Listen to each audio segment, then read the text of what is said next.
aparat penegak hukum untuk menegakkan hukum secara tegas dan adil. Dan ingat, aparat hukum itu dilindungi oleh hukum dalam menjalankan tugasnya. Dari masyarakat yang semena-mena melanggar hukum, yang merugikan masyarakat, apalagi membahayakan bangsa dan negara.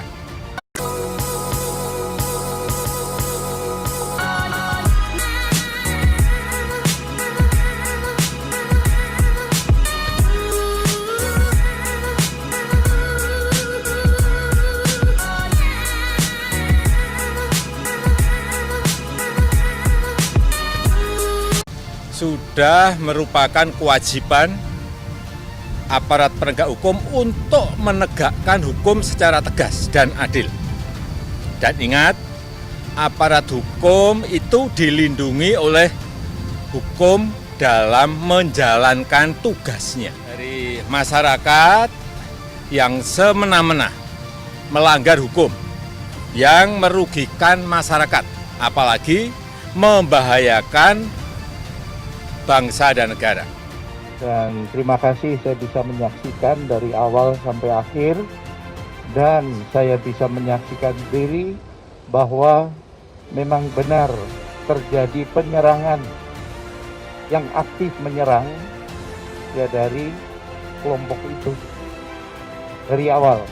Polda Metro Jaya terbuka dan punya komitmen untuk apapun yang dibutuhkan oleh Komnas HAM terkait dengan informasi, data, barang bukti yang ingin kami dapatkan nanti akan diberikan akses luas. Memang setelah kami meminta keterangan dari FPI, menurut kami semakin membuat terang bagaimana peristiwa ini berlangsung. Tetapi masih ada beberapa yang perlu kami dalami lagi ke saudara-saudara FPI. Pak Kapolda sangat kooperatif, jadi kami Komnas HAM mengapresiasi ya bahwa Pak Kapolda dengan jajarannya bersedia datang dan kemudian terbuka juga menjelaskan semua. Ini kiranya menjadi pemahaman kita bersama apa yang sesungguhnya terjadi. Jadi tentunya teman-teman lah yang nantinya akan menyampaikan ini ke publik. Yang mengenai CCTV yang dibilang rusak itu sebenarnya enggak. CCTV kita itu semua berfungsi. Jadi CCTV kita di Jakarta Cikampek dan elevated maupun di bawahnya itu ada 277 CCTV. Ya, yang kemarin memang kebetulan terganggu itu bukan CCTV-nya, CCTV tetap berfungsi, tapi pengiriman datanya itu terganggu, itu hanya 23 CCTV. 23 itu bukannya nggak berfungsi ya, berfungsi, hanya pengiriman datanya berapa jam terganggu. Kami memiliki kepentingan agar kasus ini terang benderang di mata publik.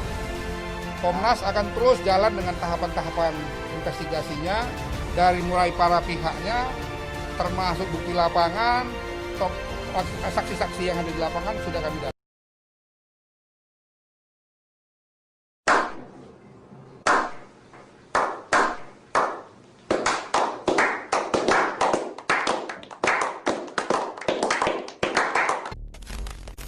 Komisi Nasional Hak Asasi Manusia atau Komnas HAM terus melakukan pendalaman olah TKP kasus penembakan 6 orang Laskar Pengawal Imam Besar Front Pembela Islam atau FPI Habib Rizik Syihab. Komisioner Komnas HAM Hoirul Anam menyampaikan, dari hasil pendalaman tempat kejadian perkara selama 2 hari, pihaknya semakin mendapatkan titik terang.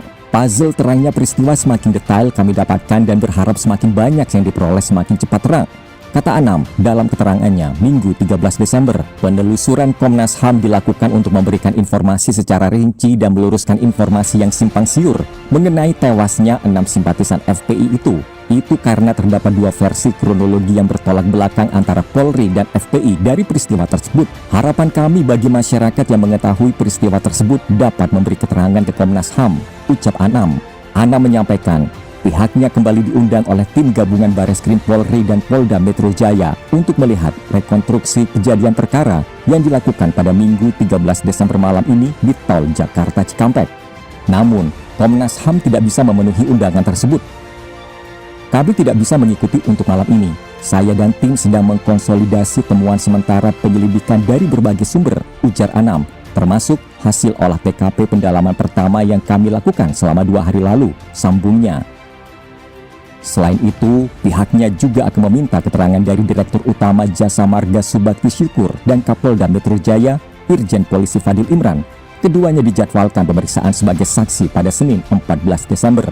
Seperti diketahui, sebelumnya terjadi bentrokan antara polisi dan laskar pengawal pimpinan FPI Habib Rizik Syihab di Tol Jakarta Cikampek kilometer 50 pada Senin pukul 00.30 waktu Indonesia Barat. Dalam insiden itu, polisi menembak mati 6 orang laskar FPI. Kronologi peristiwa itu simpang siur.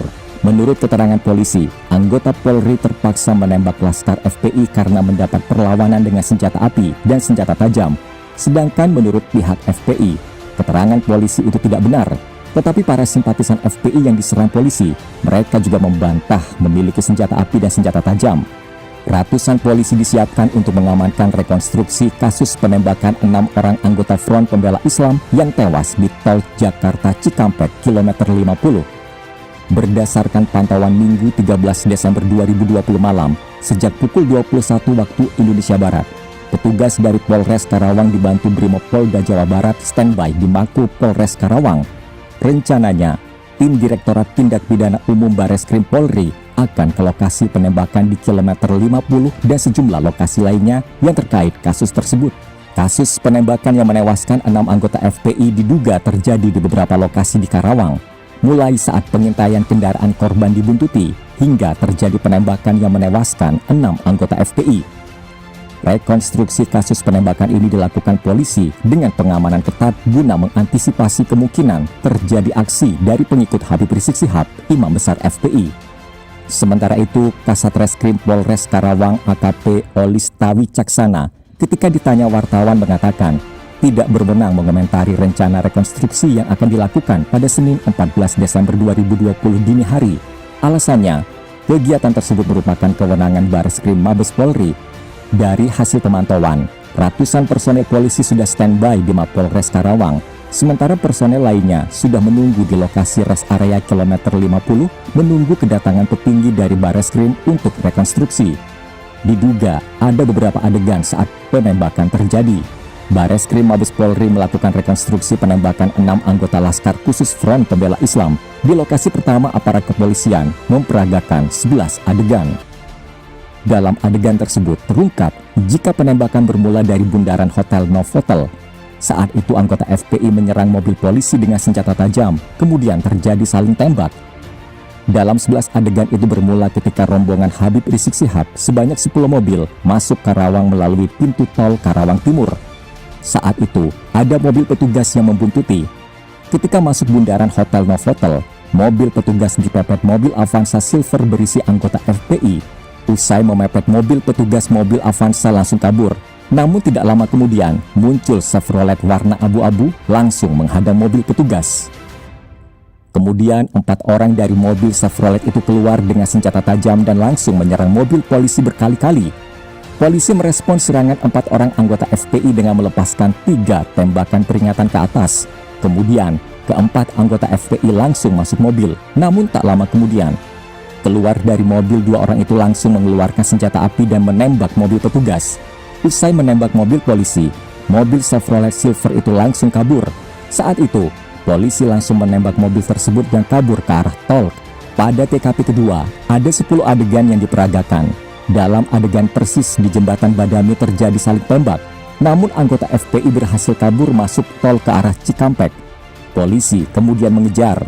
Polisi melakukan reka ulang atau rekonstruksi peristiwa penembakan terhadap 6 anggota Front Pembela Islam Senin dini hari 14 Desember 2020. Rekonstruksi itu sendiri digelar di 4 titik, yakni LSI Karawang, Jembatan Badami, rest area kilometer 50, kilometer 51 plus 200. Kapolres Karawang, AKBP Rama Santama Putra saat memimpin apel persiapan rekonstruksi di Mapolres Karawang Minggu malam mengatakan, proses rekonstruksi digelar tengah malam menjelang dini hari menyesuaikan waktu pada saat kejadian. Selama kegiatan rekonstruksi, lokasi harus steril karena banyak petugas yang dilibatkan dalam kegiatan tersebut, termasuk jajaran kepolisian lalu lintas baik dari Polres Karawang maupun dari Polda Metro Jaya. Seluruh personel disebar di sejumlah titik untuk memastikan sterilnya lokasi rekonstruksi, kata Rama.